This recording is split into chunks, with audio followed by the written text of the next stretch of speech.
Mikala mai ebele moye tolekeza kazini donc toyebite soki finalement banzela ngo eza ndenge nini bakongisa bato nzela moye eza te batala biso makambo nzela tera te nyonso puse makamio emeli mai bato bakoma otambola kaka na makolo tokosala ndenge bakonzi batala na makapasitete ya toko abayekolingo basanzaki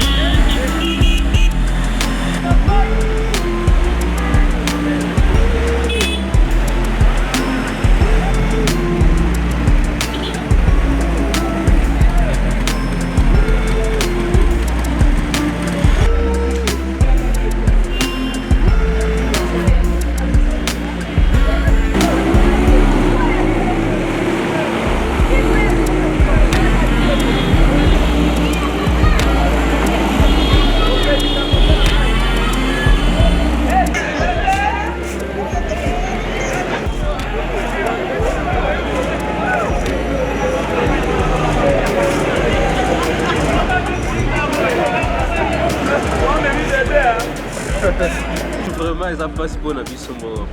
Tala boso. Boule beti, ça a été tout ébimi, ba chauffeur besoin mo sous nzelate. Comme otega na boye. Faut pas se barrer ba boîte tout. Faut pas no boule jour à boule. Par rapport à bakondi, par rapport à salité o eza o ebuchi ba terra tokolo ba. Bon pour na bakosi, na bakisi ka le ba moko, il faut pas ça sincère. Pas bon ça mboka, faut vraiment choix exact.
te tolali te mai tina mokoro to na kati ya ndako malaka ye tokokende wapi na bana balali na kati ya totika basambla na kati ya mboka oyo totika basambla mokonzi ya mboka tala makambo ya mboka tozodinda eza malamu te mutu akwei bandakala kuna uti mboka namonaki yango na kimona miso bosungi nini bozwa bapropriété makambo ya nzelako tofotaki bino mpo bofana na baparlementbokamata bosunga bobongisa baterase boye te ta de droit ezali toza mpe bato na bino boye te tozonyokwama bino bozolia biso tozonyokwama boye te turu oyo tokovote te bozwa solution mpona makapitala banda na ndako tozana mandako nyonso na mai na kati bana balali ya kotelema me bozosunga mutu kuna na village kuna bosomele mituka wapi biso tozana sentiment na mboka sentiment ya nini yango kati ya mboka eza sentiment ezosala bato bobongisa bakaniveau papa bobongisa bakaniveau bobongisa mboka botika boye te na bane oyo tozoya kuna kishasa oyo kodinda mpo bitonga tongeleki badepute bitonga tonga na mboka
l'hôtel de ville, il y a un problème. Partout, il y a des problèmes.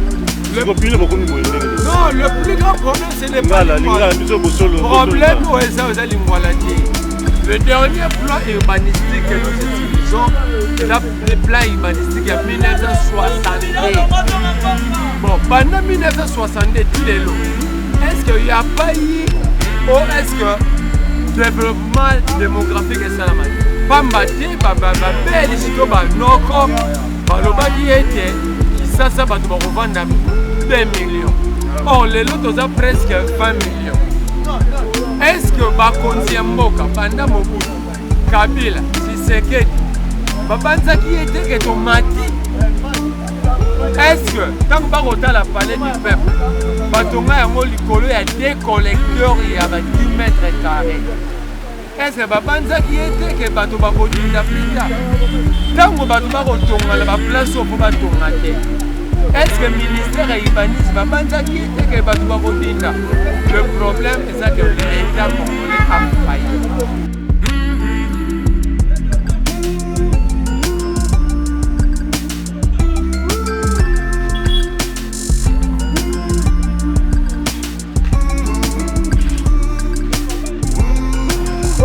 Urbanisation.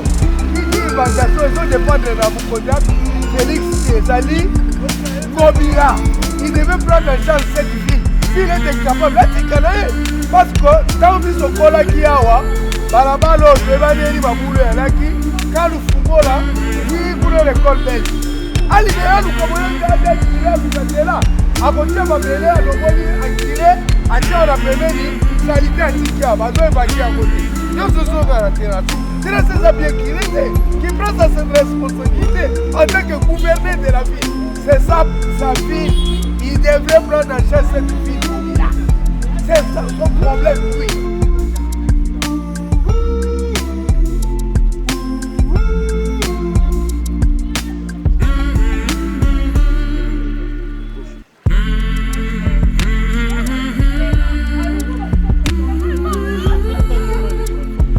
Ici, nous vivons le contraire de cet adage-là. Après la pluie, chez nous ici, c'est la casse-tête. D'abord, les gens ne dorment pas pendant la nuit, pendant la journée, les gens ne peuvent pas sortir. Voilà, il est 10 heures juste. Je suis fonctionnaire de l'État. J'ai mes propres affaires privées. Voilà l'heure à laquelle je sors de la maison. Vous voyez dans quelles conditions il faut que je sois accompagné par mon enfant qui a même manqué le cours. C'est un étudiant, il ne peut pas sortir parce qu'il y a plein d'eau. Partout, on peut voir ce qui se passe. C'est vraiment le calvaire, c'est vraiment l'enfer que nous vivons ici à Lingouala. Et j'interpelle toutes les autorités du pays, à commencer par le numéro 1 de la ville de Kinshasa, qui sorte de son bureau pour essayer de se rendre compte de ce qui se passe exactement sur le terrain. Ce n'est pas possible, et surtout ici à Lingouala. Dedans, c'est vraiment un cri d'alarme. Nous souffrons. Que les autorités viennent nous trouver une solution dans l'immédiat.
Voilà, mukanga mbai aye kote ni mbai. Eponche nyoso mbai, mbai. Nazo bena bola mukanga mbai bala mukatele kana hote bala beto. mire bavoisin nyonso ya mwale na bango wana nyonso elingi ekwelanga na kimi na ekota porte nasali ka force nasali force mpe balala nga moko nafongoli porte letala ofongola porte na obima nabenga bato bavoisin bolamuka yanga ndenge ekwei neti mokete natala mire ekwei bandeko nyonso bakufi.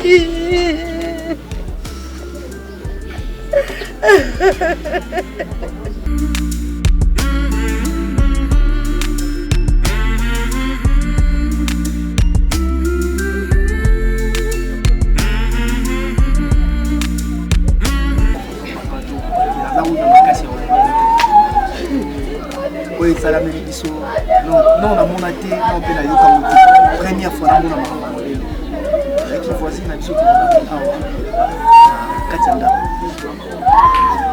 a sentir que mai moko na sima et comme ko filtrer na se ya culture na ya sima kula on sentir mai pele tondi na ndako bele akoni ko benga ba voisin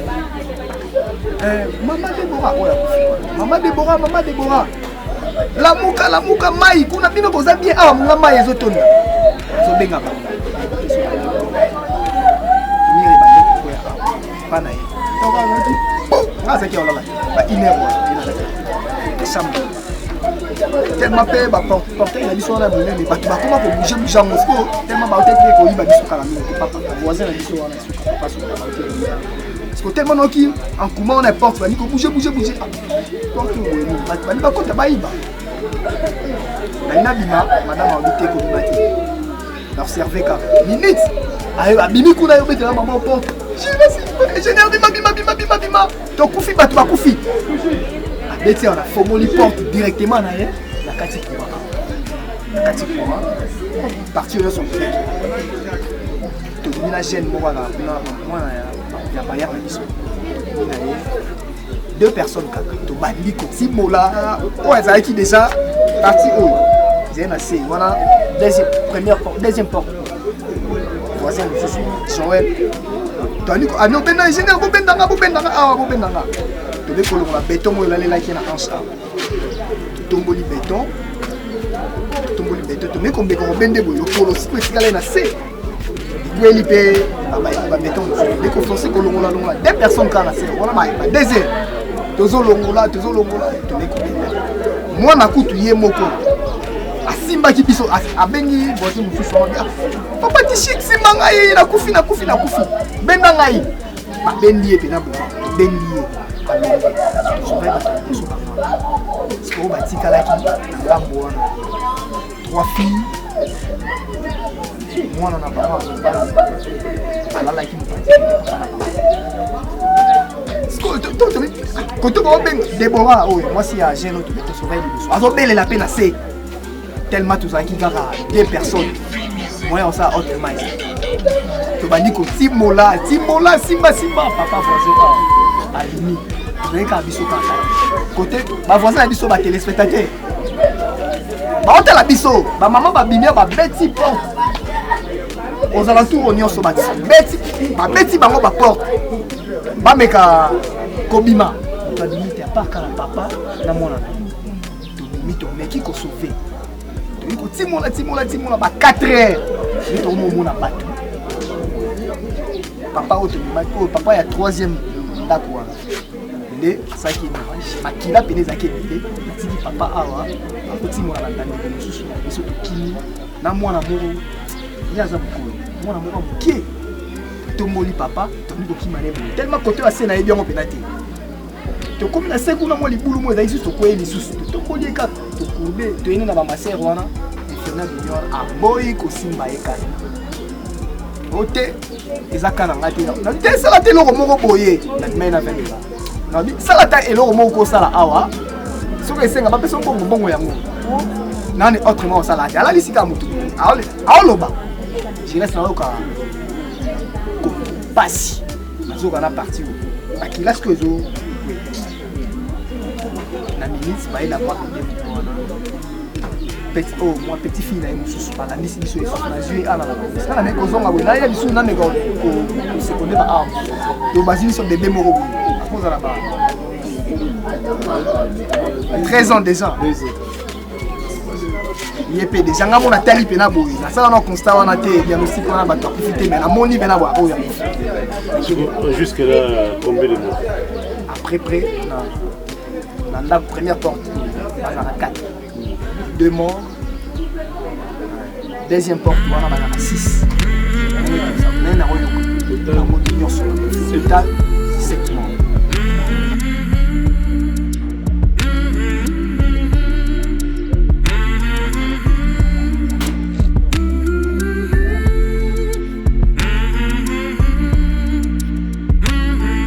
Comme vous l'avez pu constater, ça n'a pas été le beau temps pour nous, parce que c'est depuis, je dirais, 3 heures moins qu'on a connu, je dirais, un sinistre désolant ici.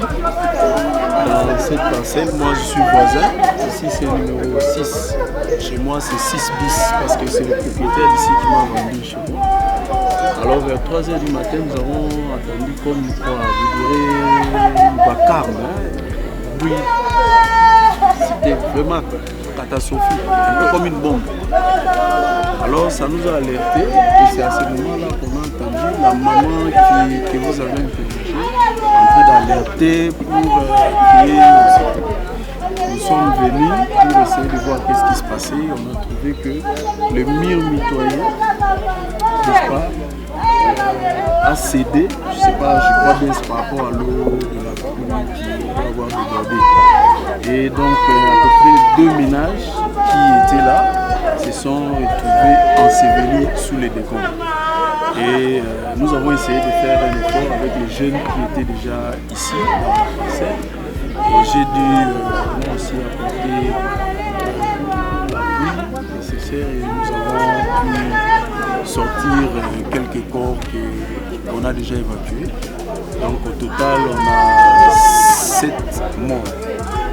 7 morts et il y a 2 personnes qui doivent être entre la vie et la mort. On ne sait pas trop ce qui va se passer.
marche. Da pasi mingi.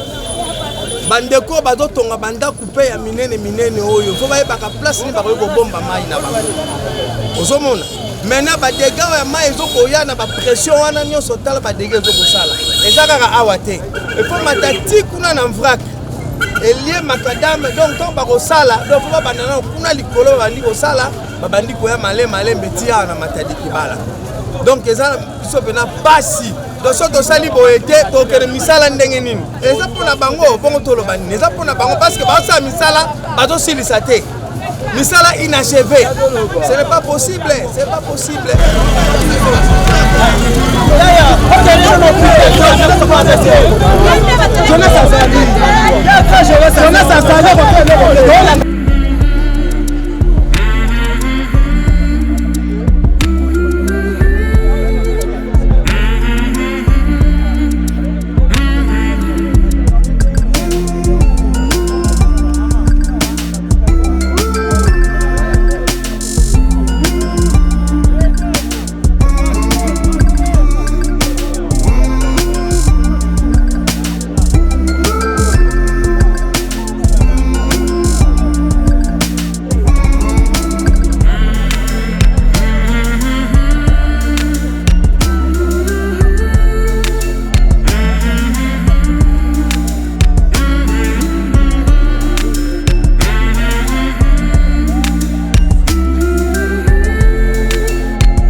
Ensuite, faire un travail de grande envergure. Les petits charrois, ça devrait être dans les 24 heures. On pourrait revoir déjà le retour d'Arnaud. Ils pourront passer le charroi. Il va nous faire voir des travaux de génie civil. On peut prendre 3 à 4 jours et revoir la route très ouverte et permettre que l'on puisse avoir de nouvelles liaisons entre Kinshasa et Matadi ici sur ce site de Mitende. Et bien sûr, une sensibilisation encore une fois de plus à la population, sensibilisation que nous faisons généralement aussi avec la ville-province de Kinshasa et avec le gouverneur sur les zones non édificatées. On ne devrait pas avoir de construction. Et c'est lorsque nous avons malheureusement ces constructions anarchiques que nous subissons ce type de revers qui pose énormément de dégâts.